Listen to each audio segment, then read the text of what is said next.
got one question and one question only. What the f is a super team? Like seriously, every time we see a ridiculously dominant team form in the NBA, y'all try to move the goalposts or change the definition on what a super team is. So with this video right here, we are going to discuss what the f a super team is. Right off the bat, y'all can miss me with all the goofy criteria you done came up with to fly under the super team radar. A super team is when you have 2 or more MVPs on the same team, but they have to be in their prime. A super team is when you have 3 or more All-Stars all in their prime and they go on to win the NBA Finals. Bro, y'all trying to make this joint way too complex. A super team is simply having 3 or more stars on the same team that play at a high level. Y'all out here trying to factor in age, hardware, and wins when none of that stuff matters. Y'all really be having the audacity to look at a league consisting of over 500 players and saying that having 3 players within that top 15 to 20 range doesn't make you more superior than every other team in the league?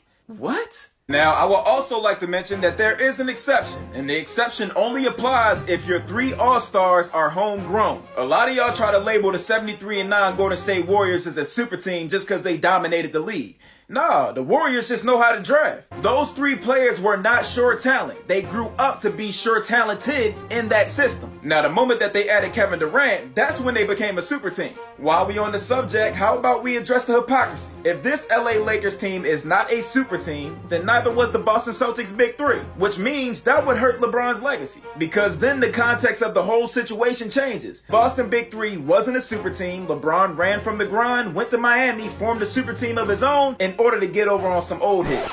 You see how bad that sound? When in all actuality, Boston's Big 3 were all NBA All-Stars averaging over 20 points per game when they linked up. You see how that context changes everything? So once again, being a super team has nothing to do with wins, hardware, or age. It's strictly based on talent. We can't look at an MVP frontrunner, the NBA assist leader, along with Anthony Davis, who was arguably the best two-way player in the league, and say they're not a super team. And that goes for a bunch of other teams that you may not think are a super team just because they weren't successful.